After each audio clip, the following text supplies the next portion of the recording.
Hi everyone, welcome to another Craftin Desert Divas new release highlight, this time featuring the Inside Scalloped Octagon die set.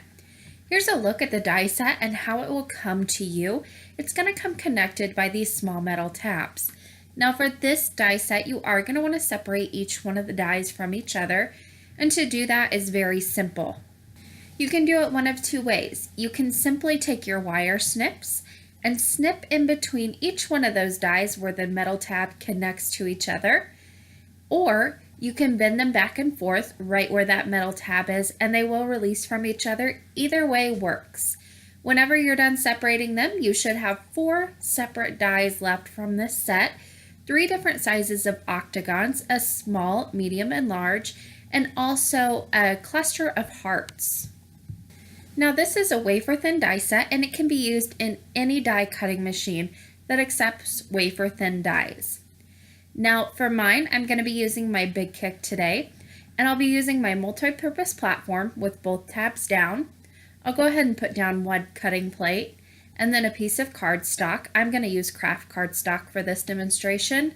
And then on top of that, I'm going to place my die. I want to make sure that those raised edges, which are the cutting edges, are face down onto the cardstock. And then I'll lay my final cutting plate right on top of that and crank that through my machine. That is the sandwich for my Big Kick, but make sure that you read your manufacturer's directions for your die cutting machine just to make sure that you're making your sandwich right and you don't damage your die. And on larger dies like this, I do like to run them through once and then back again, and that way I know I get a clean cut each and every time. So let's take a look at each die in this set, starting with the largest octagon. Now this has the Craftin Desert Divas signature stitching on it, and it has double stitching on the die cut, and it also has stitching on the outside cutting line as well. That's going to make for some beautiful die cut and lay techniques. There's a closer look at all the die cuts you get with one pass of your machine. Now the medium and small octagons have the same features, they just differ in size. Here's a closer look at the medium die cut. Again, you get the Craftin Desert Divas signature stitching, and in this case you get double stitching on the outside of the die cut. And the same goes for the smallest die as well. You get that same double stitching, which is just gorgeous. Now the final die in this set is this cluster of 3 hearts. Now you get not only the outline that it cuts, which is that cluster that all the 3 hearts connect onto, but you also get those 3 individual hearts that you can save and use for a shaker card or to accent your stamp pieces. Here's a closer look at that die cut and all the pieces you get. Now let's take a closer look at the measurements of this die set. Now on each one of these dies, I've included the measurements of not only the die itself, but the inside opening, so you can figure out kind of what stamps are going to fit in there and its scene making abilities. And this photo will be available in the Craftin Desert Divas shop if you want to take a closer look. Also, I wanted to show you a comparison of this die set with the other dies and also on an A2 card base. This kind of photo always seems to help me the most whenever I'm looking at the sizes of the dies in a certain die set. Now that I've shown you all the details of this die set, let's go ahead and make a card with it.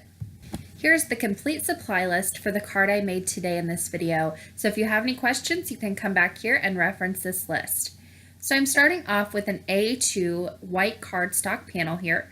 So it's 4 1/4 by 5 1/2, and for this card I'm going to be using the medium and the small inside scalloped octagon on my card.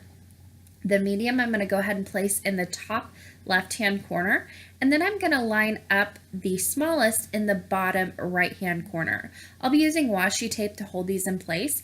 I want approximately the same distance between the sides of the octagons and each other. This is very easy to kind of eyeball. You don't need to be perfect here. And then I'm going to run this through my die cutting machine. I'll run it through once and then back again because I am cutting 2 dies at one time. Now when that comes out, you can see they completely released. I'm not going to use the inside portion of this die, but I am going to use those frames. So I'll save those off to the side. But the first thing I want to do now is over an A2 card base, I want to mark out where my dies are going to land. I'm going to create kind of a shadow box scene on my card, and I'm going to pop this up, but I need to know exactly where I need my scene in order for it to be seen inside these openings. So I'll go ahead and use a very light touch with a pencil and just draw out my shapes onto that card base. And then that's going to tell me exactly where I need to put my stamping, I'll be doing some stenciling, and also my die cuts so they show through those holes on the front. Now once that's done, I'm going to go ahead and start building my scene, and the first thing I want to do is put down some clouds. I'm going to do them a little bit different today. For my sky, I'm going to make this more of a graphic card. So I brought out the Sorted Shapes stencil. This was brand new last month from Craftin Desert Divas, and I'm going to be using that chevron pattern. I've placed that over the little octagon that I made in the top left-hand corner, and I'm just going to create a blue sky, but it's going to have that chevron pattern, so it's going to give it a little something different. And I didn't go all the way across it because I am going to have that frame, and I'll also have some die cuts down at the very bottom to cover up those white spaces. Now for the octagon in the bottom right hand corner, I'm going to put down this little dots pattern. Now I'm using a makeup sponge that I am holding with a clothespin so I don't cramp up my fingers, and I am just pushing through some Festive Berries Distress ink, and that's going to create that nice graphic pattern on the background that's going to help highlight my sentiment. Now I'm just double checking to make sure everything's aligned and I've got everything covered with the patterns that I need to, and everything's fitting together properly. And now I'm going to go ahead and start building up my scene. Now I'll be using these die cuts, and I did not do any extra die cutting. I actually pulled from my little cup of die cuts that I have sitting off to the side of my desk. If I make too many die cuts or I have a few extra, I throw them in this little cup. And then every once in a while, I like to go back, pull those out, and make cards with them. And this just happened to fit perfectly in with this card, so that's what I did today. Now the mountains I'm using that I'm using right here are from the Scenery die set from Craftin Desert Divas. I'm not going to add the tops to these. I'm going to leave this very plain. So I just have those die cuts from some gray cardstock, and I'll be using glossy accents on the back of those. Now on scenes like this, I need to work from the back to the front and lay my die cuts down in that order. So my mountains are the furthest object in the back, so I'll go ahead and place that down. And this is again where that pencil outline is going to come in handy. So I know exactly where I need to place my die cuts in order for them to be seen, and also not to run into that sentiment octagon down on the bottom. Now the next thing I put down was my mushroom. I put glue on the grass first, and then I remembered I needed to put down my little mushroom first. Now this was built with the Scene Builders die set from Craftin Desert Divas. And then finally, I'm going to put down that little grassy border right below that, and that is from the Outdoor Landscape 2 die set. Now for my sentiment, I'm going to be putting that in the bottom right-hand corner, and I pulled out the Simply Said sentiment stamp set from Craftin Desert Divas. Now any of these would fit in here, so if you wanted to make maybe a smile card, happy belated birthday I thought about, a sorry card, this could even work for a sympathy card if you wanted to, but I'm just going to use happy birthday today. So I pulled out my Misty so I didn't mess up on my stamping, and I'll go ahead and stamp that a few times just so it's nice and bold and black, and I'm using black dyeing for that. Now once that's finished, it's time to put over that panel that I created. I'm not going to erase any of my pencil lines here because those will be covered up with the frames, so I didn't need to do any erasing. I just need to go ahead and place over that panel first, and I'm using some Fun Foam and double-sided adhesive just to pop that away from the card base and create that shadow box-like effect. Now the next thing I needed to do was go ahead and put down my frames. Again, I'm using some dimensional adhesive on the back of those.